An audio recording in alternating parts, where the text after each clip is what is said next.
Then after the menu planning process, it needs clear objectives. And so menu planning can be an arduous process, and you want to make sure you give yourself enough time for the creation of that menu and for the menu rollout.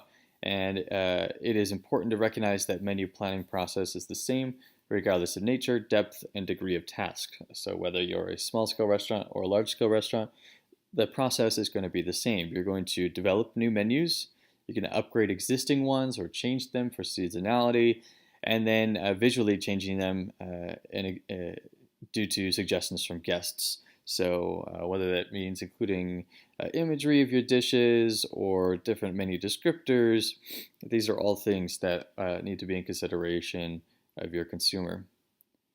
In planning a menu, there are many factors to consider. These factors tend to fall into categories of influence, which include organizational factors, customer factors, inputs, and operations. Of course, organizational, what can you have within your organization? Where can you store these items? What limitations do you have in terms of space and otherwise?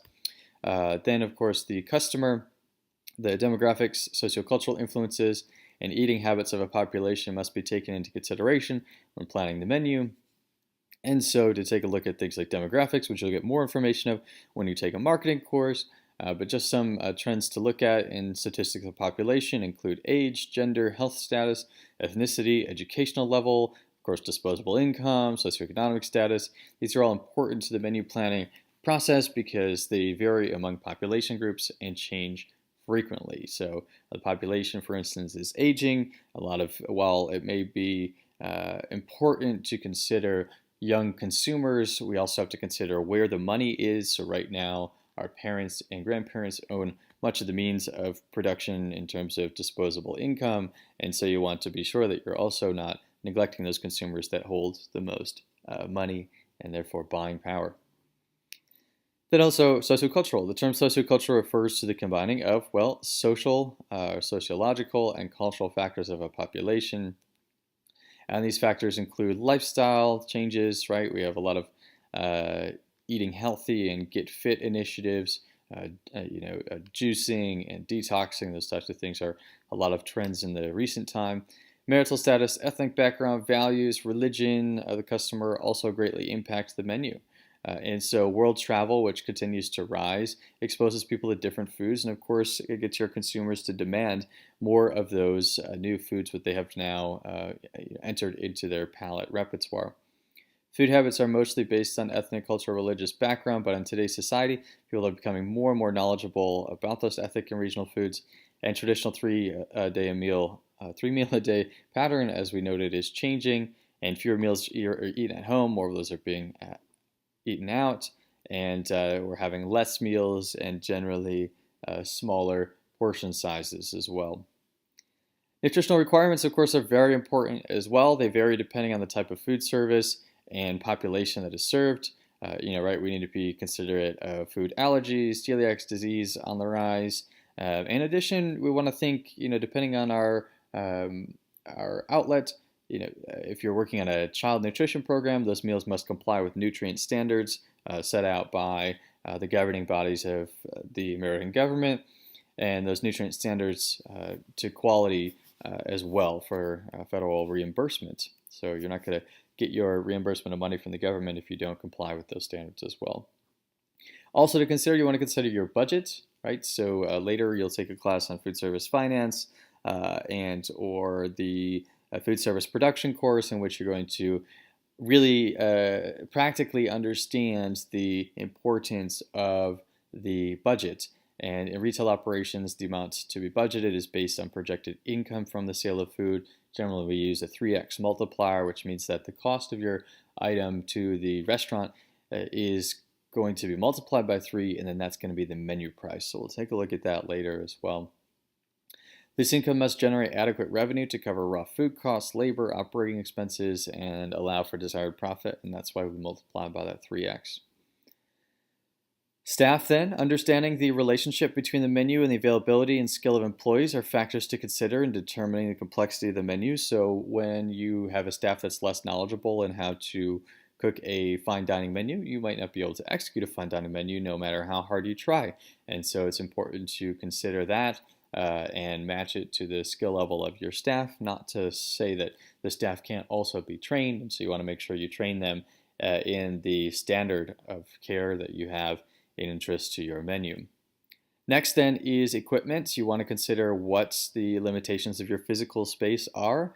The menu plan for any given day must be one that can be produced in the available workspace and with the available equipment, right? So if you just have a 4-burner range, what are you able to actually get done? Are you able to do a fish fry without a fryer? You want to consider before even starting that you have the equipment necessary to complete your product, because you don't want to be at the last minute looking for a piece of equipment an hour before your dinner service.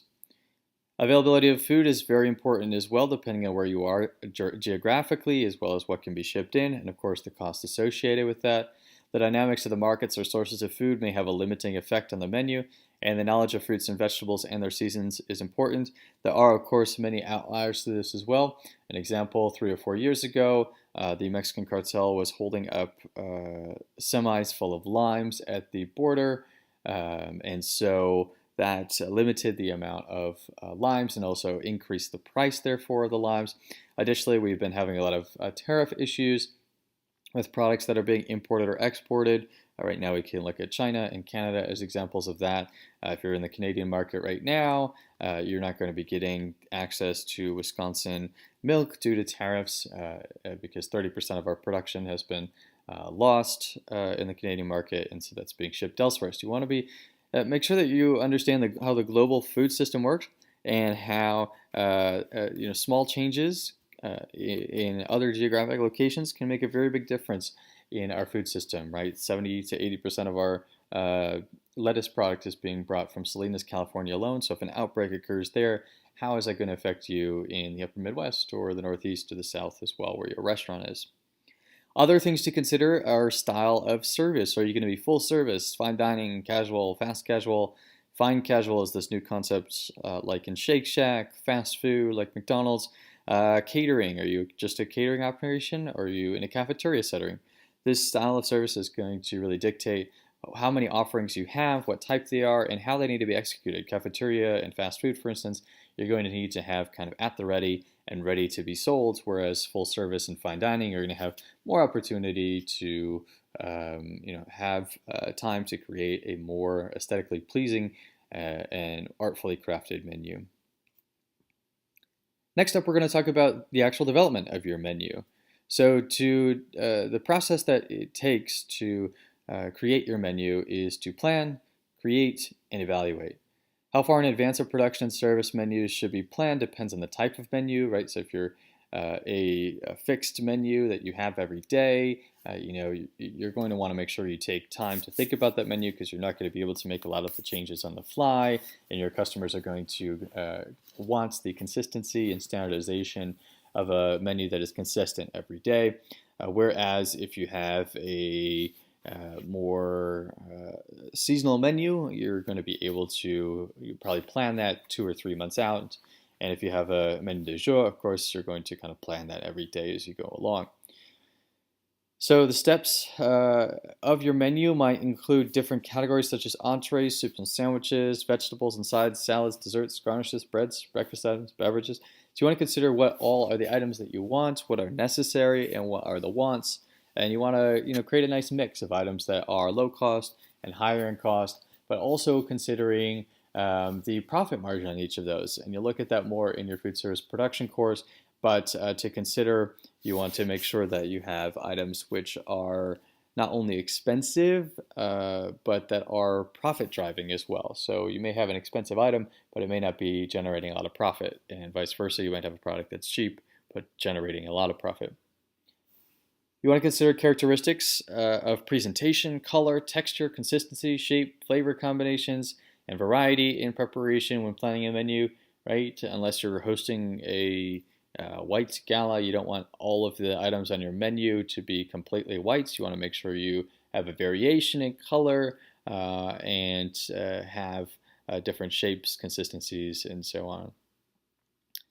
Evaluation, that step you want to make sure that you have a checklist for the menu evaluation and that the menu should be evaluated prior to use and then on an ongoing basis, of course, with feedback again from your employees and your customers.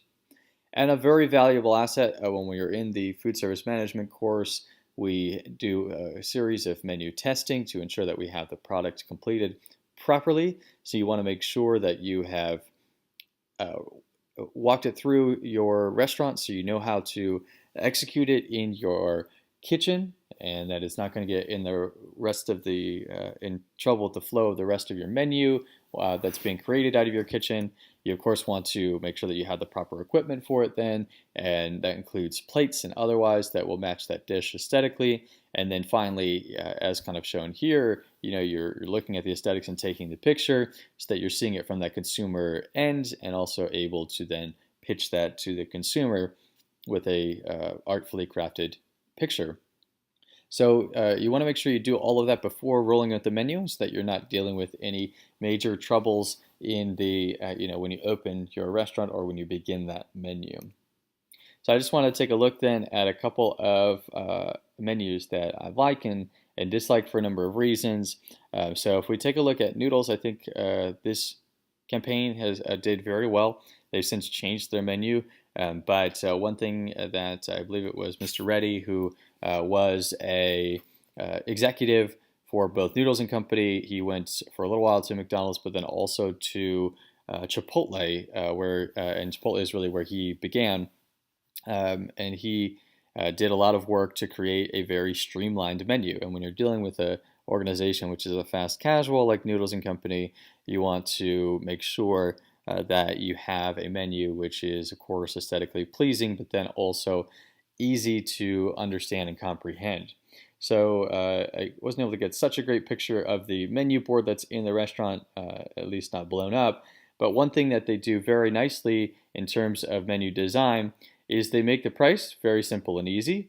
So you have one price for regular, one price for small, which makes the efficiency of your restaurant a lot easier because you don't have to go looking for what's the price of this, what's the price of that, what's the price of this, and it makes it a lot easier for your employee to be knowledgeable of what the price is going to be. And then, of course, singular prices for add-ons for different items here as well. And then, all of your side options are here.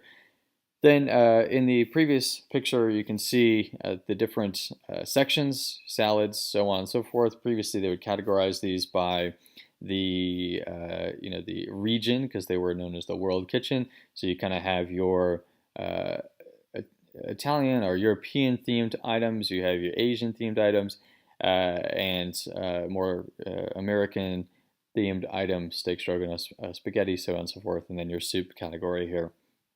So this works very well from a perspective of sightline visibility. So first thing, you read left to right, so you're going to see the size and the price listed right there that you're going to work along.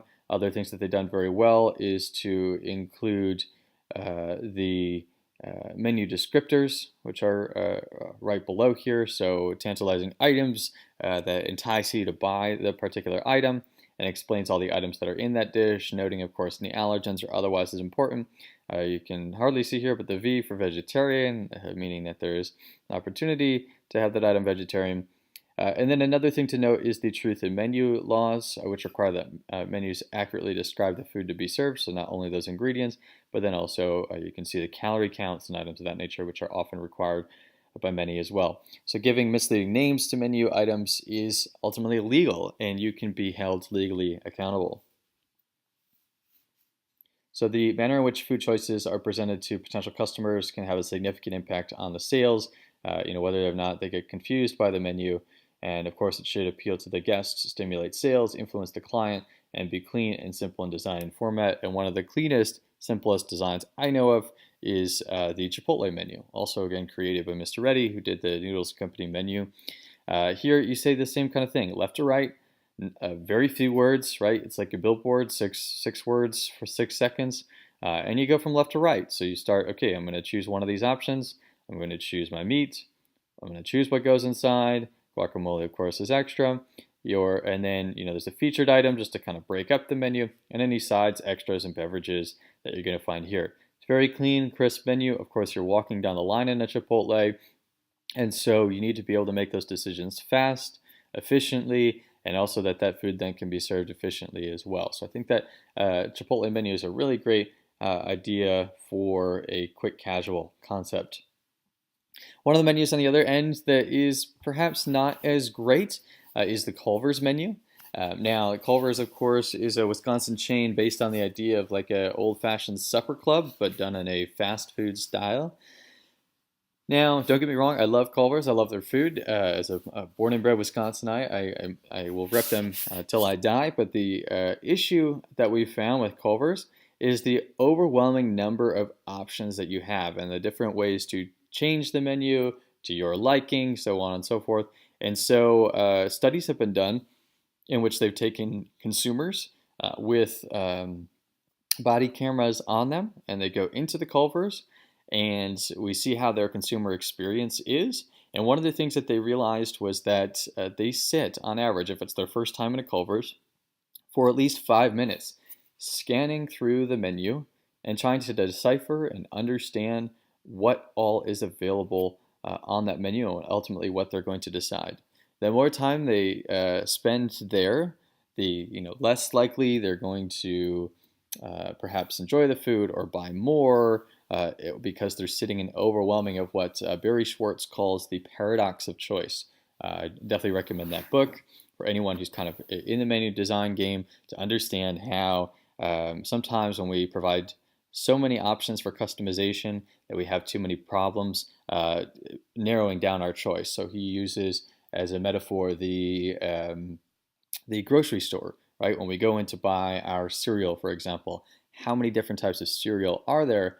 And ultimately, do we become overwhelmed with a decision and ultimately decide not to purchase something, or do we purchase something that we ultimately end up not liking?